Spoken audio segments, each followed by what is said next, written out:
Hello my friend, welcome back to the Ascended Spiritual Warrior. Today's fascinating NDE comes from a man named William who had a near-death experience after a motorbike accident. If this is your first time on our channel, welcome. I appreciate you being here. These videos are meant to build faith in a world that seems to be faithless and to prove that there is life on the other side.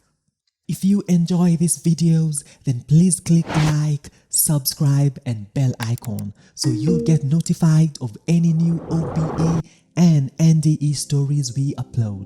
For our returning viewers, you know what to do. Grab a beverage, sit back, relax and enjoy today's story. I lived in a very small community in a rural area where everyone knows everyone else. In the summer of 1978, I was 15 years old. A few days prior to this, there had been rain in the area. I was riding a motorcycle on a practice motocross track and heading towards a double jump that I had been over hundreds of times in the past. For some unknown reason that day, I had decided I was going to hit these jumps faster than I ever had before. I wanted to jump over the second jump from the first jump. On approach to the jumps, I sped up to approximately 70 miles per hour. A voice told me that I must slow down. I ignored the voice and sped up even more. This was not the first time I heard this voice. This voice is special to me and I continue to hear it today. I grew up in an extremely violent and abusive home. Whenever I had been beaten, whipped or locked up, there was always a voice present to comfort me and talk to me. I hear this voice when I'm troubled, in need, or there is an important event about to occur. Don't get me wrong, I am not looking for sympathy here. I thought that every child had the same home life that I did, so I considered myself as normal. This voice or presence has not only comforted me, but also warned me of occurrences or dangers that were about to happen. I never thought much about it until I grew older, because I thought everyone had that voice or presence around them. Back to the accident, as I said, I ignored the voice. I sped up on approach to the jump instead of slowing down. I was determined to jump farther than ever before. An instant before I hit the jump, I saw a rat at the top of the jump. The rat caused me to lose control. The front of the motorcycle went nose down and the back went sideways in mid-air. I fell short of clearing the second jump. I was not able to regain control of the bike before landing. I landed head first on the side of the second jump when unconscious. There were two guys who saw the accident. They were behind me, traveling at a much slower speed. They both saw me hit the jump, causing a big cloud of dust when I hit the ground. They saw me about 5 feet above the dust, in an upside position and flying through the air. Then I disappeared as I fell back into the cloud of dust. They said they were afraid to go up to me, so they stopped about 50 yards away from me. They watched for a couple of minutes and saw no movement coming from me. They had a discussion between themselves and decided to come closer. They stopped about 15 feet from me and got off their motorcycle and stood there looking at me, afraid to come too close. They were afraid I was dead because they could not see any movement or breathing from me. After a few words between them, one of them got even closer and still saw no movement or signs of life from me. All of a sudden, he saw me take a very deep breath and slowly open my eyes. They later told me that this took about 5 minutes or so, total from the time I wrecked until they saw me take a breath. I was not wearing a helmet that day because I was just out playing on the motorcycle. After all, it was not a race or anything. When I saw the ground rushing up at me and hit head first, everything went black for a moment. I could kind of hear and feel my heart beating for a moment. Then I opened my eyes and stood up. To my shock, I was standing there looking at myself, lying there all twisted up on the ground. I then heard that familiar voice, the one I had always heard behind me, saying the words, "Hurry, we must go." I immediately turned around. For the first time, I saw the individual that the voice had always come from. This individual can only be described as what must be an angel. This angel was about the size of a 5 or 6-year-old girl, but she was very strong and very firm and very authoritative. I replied to her in shock, "What do you mean we must go? Go where?" She said in an anxious tone, "Hurry, we must go. The dark ones are coming." She then pointed to the west of where we were. About 50 feet away and approaching very quickly were 3 obviously evil, tormented, dark spirits coming towards me who wanted to take me with them. I had a sense that they were sent by Satan or some other dark force to capture my spirit and claim it for him. They looked like they were tangled together and rolling around each other in a swirling motion with a dark cloud surrounding them that was floating just above the ground. They were dressed in black robes and had pale and hollow faces with only sockets for eyes. I also sensed that one of them represented pain and suffering. One of them seemed to be lost and trapped in despair, and the third was just evil and bent on leading the others to capture me. He was clearly in charge of the other 2 and had a high stature. I looked up at the angel who was floating just above my head as she extended her arm for me to hold on to her. She was dressed in a robe-like garment and what looked like a golden crown on her head. As we grabbed each other's wrist, she began flying upward. I looked down and saw the 2 guys who witnessed my wreck.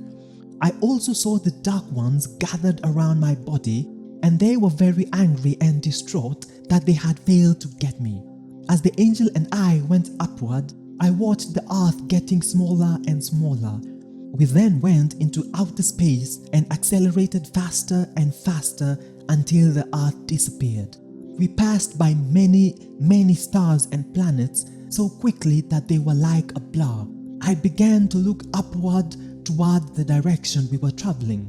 This was very difficult because of the speed at which we were traveling, requiring all the strength I had in my neck to raise my head upwards.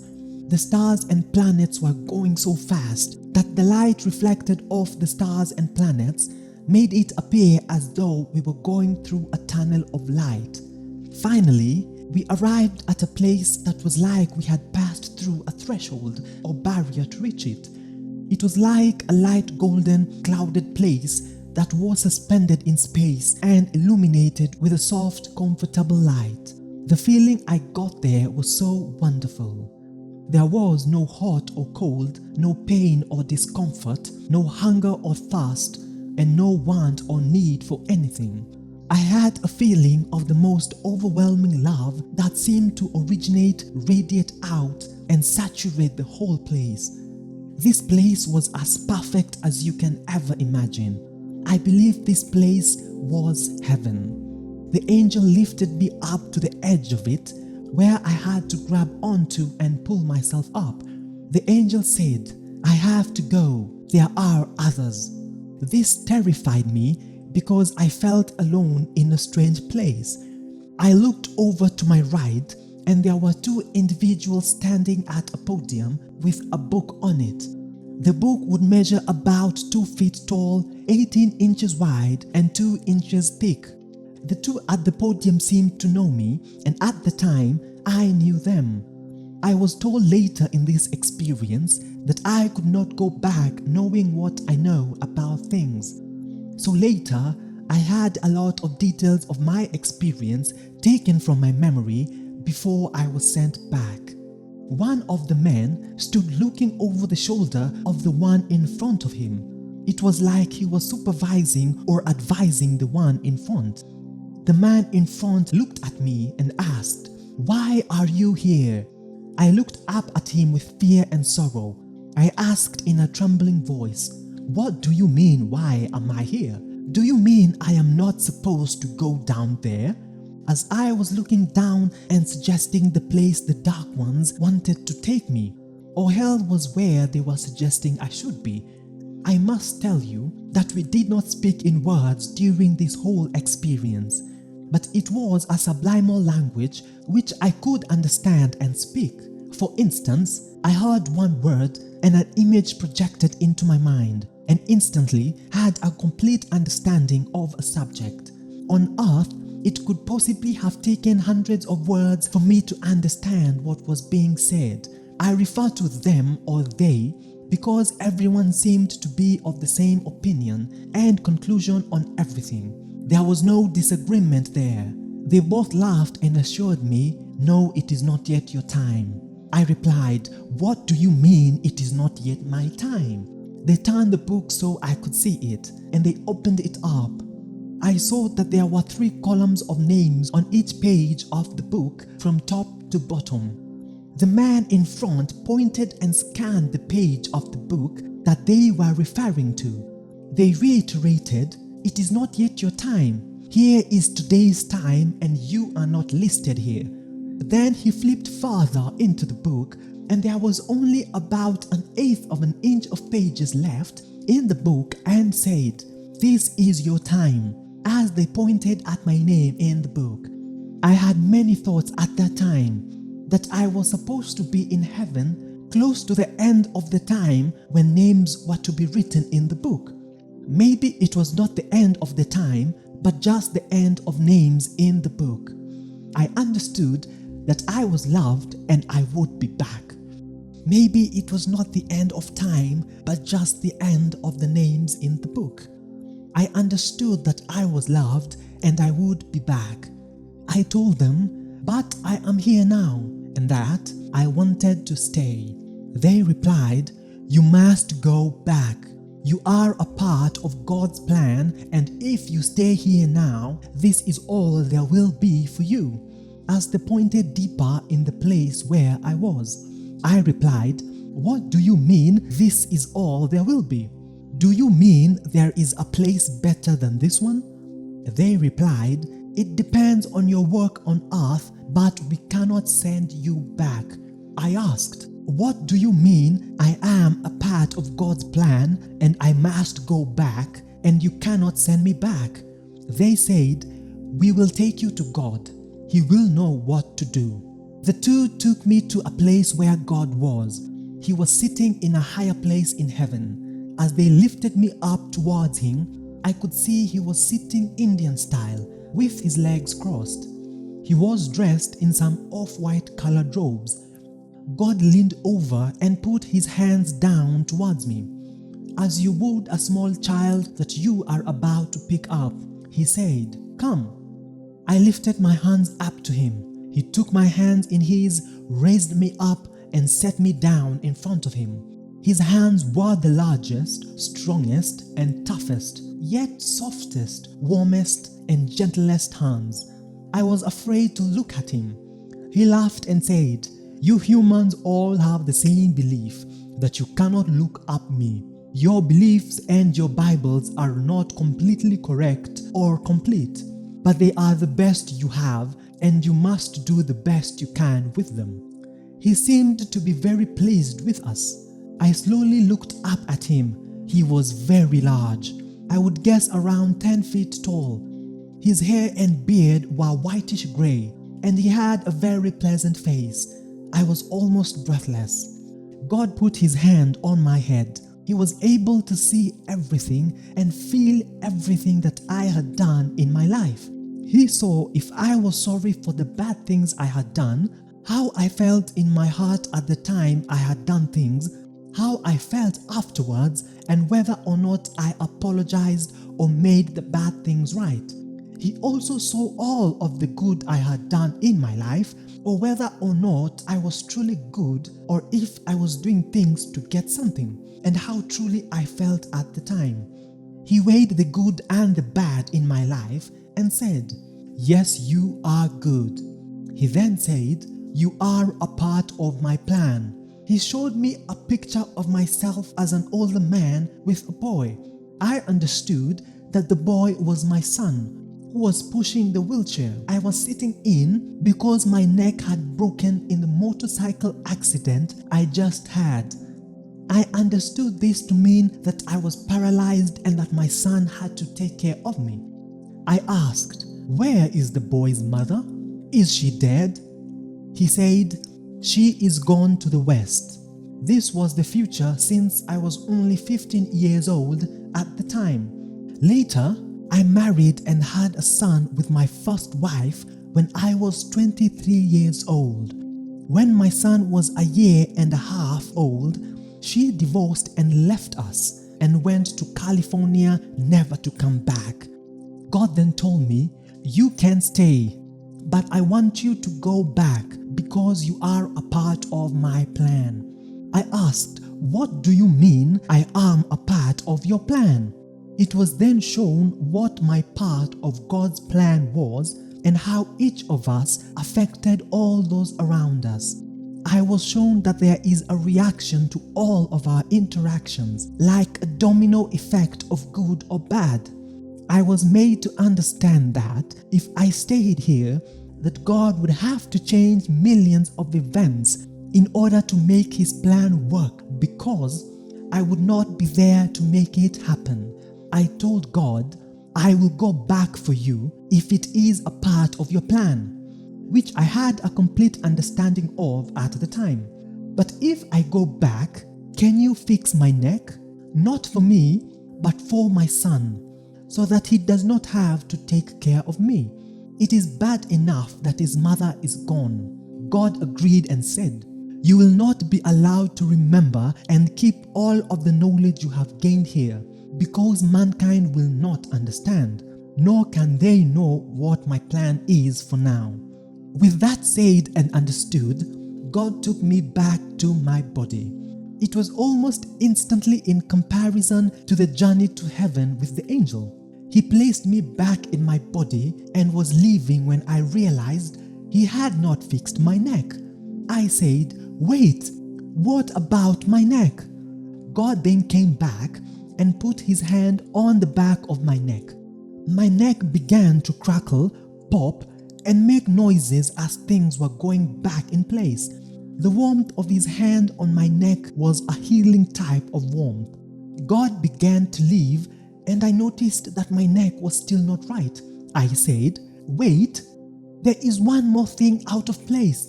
God said, "That is to serve as a reminder so that you will never forget what has happened." God then went back to heaven. I began to wake up. Everything went black once again like it had before. I then began to see light from the sun, and I took the largest, deepest breath I had ever taken before or since. Life then came back into my body. I opened my eyes, and the two guys who had witnessed my wreck jumped back as I woke up. One of them asked, "Are you okay? We thought you were dead." I was in shock, of course. I was in a lot of pain from the bruising and tearing of muscles and tendons in my arm, shoulder, back, legs, and most of all, from my neck. I asked them to help me up, and they did. I was unable to hold my head upright, so it kind of rested on my right shoulder. They stood my motorcycle up, twisted and bent up. They helped me get back on it. I had to hold the right grip and ran the throttle with my left hand since I could not lift my right arm. The handlebars were bent so badly that the right grip was directly centered in front of me. This helped me be able to hang on as the two guys push-started the motorcycle with me on it, since I could not kick-start the motorcycle. I was able to go at a very slow speed and did not know if I could make it home or to the hospital. It just so happened that a friend of mine who lived about a quarter mile from the track, was out in front of his house working on his car. I was able to idle up where he was and just let my motorcycle fall over next to his car. He asked if I was alright. I replied, "No, I just died and came back. I need to go to the hospital." He laughed and said, "What?" I told him again that I had just died, went to heaven and came back. We talked about it in detail later. He picked me up and set me in his car. He drove me to the hospital and carried me inside to the emergency entrance. The people at the hospital started asking me questions, some of which I answered and some that I could not, because I was thinking about all that had just happened. They called my parents, who came to the hospital and signed papers so that a doctor would take care of me. They tried to x-ray my neck since it appeared to be the most severe injury I had. When the x-ray film was developed, they put it up on the screen so the doctor could look at it. To their surprise, my neck was whited out on the x-ray. In other words, you could see my eye sockets and skull above my neck and a couple of vertebrae below my neck. But the area of my neck appeared white with no definition. They decided there was something wrong with the film, so they x-rayed me 2 more times. They looked under the x-ray table and examined their film, trying to figure out why my neck was whited out. I think it is because God touched me there and His healing power somehow radiated energy which washed out the x-ray film. The x-ray staff finally gave up and said that they did not think my neck was broken. My arm was torn up and they x-rayed it successfully, but it was not broken. They did not have a sling for me, so the doctor taped my right arm to my left shoulder and sent me home. He said he will not give me a brace for my neck because he thought it would take longer to heal. I have shared this experience with very few people in my life. Those who know me believe me. Some of those who do not try to give me an explanation of what they think I imagined, and some believe. I swear to you that this is the truth and this is what happened. This was real. I did not become a preacher or anything special in my life, but I have been able to help a few people who have problems or were at a bottom point in their life. When I am needed by others, I seem to have the right words to help them at the time. Otherwise, I am not much of a talker or a motivational type of person. I am just plain me.